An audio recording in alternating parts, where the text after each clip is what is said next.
صل على رسوله الكريم أما بعد فأعوذ بالله من الشيطان الرجيم بسم الله الرحمن الرحيم يا أيها الذين آمنوا اتقوا الله حق تقاته ولا تموتن إلا وأنتم مسلمون صدق الله العظيم.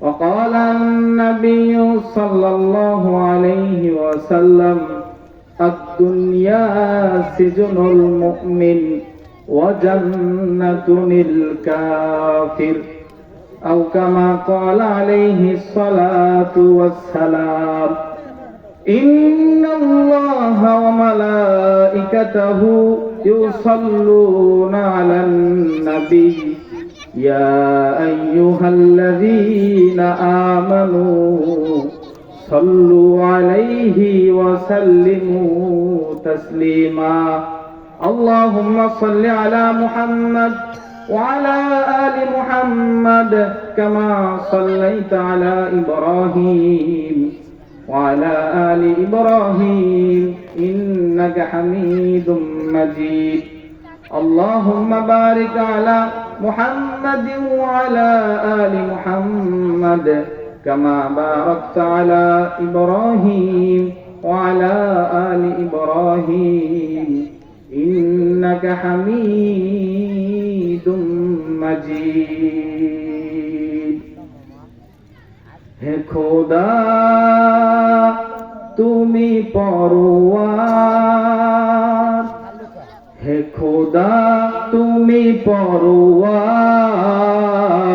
স্রষ্টা তুমি এ নিখিল ধরায় স্রষ্টা তুমি এ নিখিল ধরায় কি অপূর্ব তোমার সৃষ্টি ফিরাতে পারি না কো দৃষ্টি কি অপূর্ব তোমার সৃষ্টি ফিরাতে পারি না কো দৃষ্টি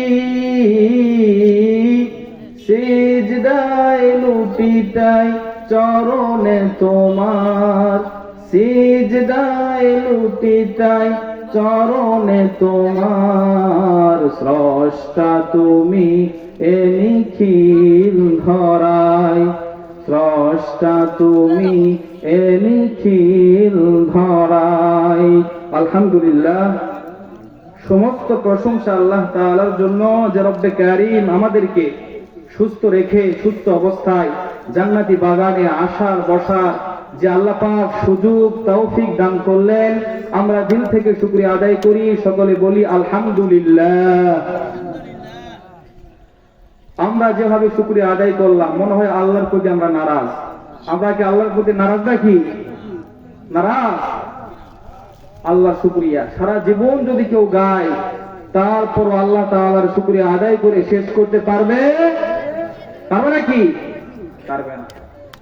আল্লাহ রাব্বুল আলামিন নিজেই কোরআনুল কারীমের মধ্যে বলেন লা ইন শাকারতুম লাযীদান্নাকুম ওয়া লা ইন কাফারতুম ইন্না আযাবী লাশাদীদ।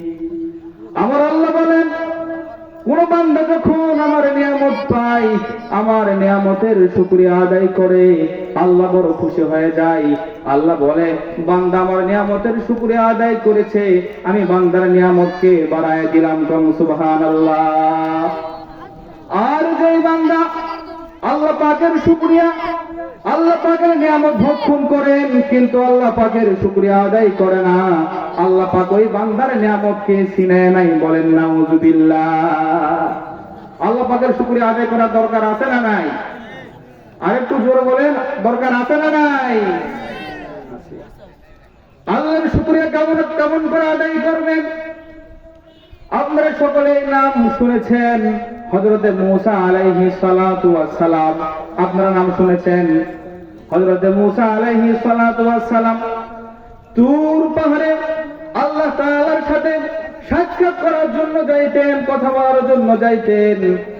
মূসা নবী যখন রাস্তা দিয়ে যখন যাইতেছেন, ইতিমধ্যে একজন ব্যক্তি, ধনী ব্যক্তি মূসাকে ডাকতে বলে, পয়গম্বর মূসা তুমি কোথায় যাও? মূসাকে ডাকতে বলে, মূসা তুমি কোথায় যাও? পয়গম্বর মূসা ডাকতে বলতেছেন, আমি তুর পাহাড়ে আল্লাহ তাআলার সাথে কথা বলার জন্য যাইতেছি।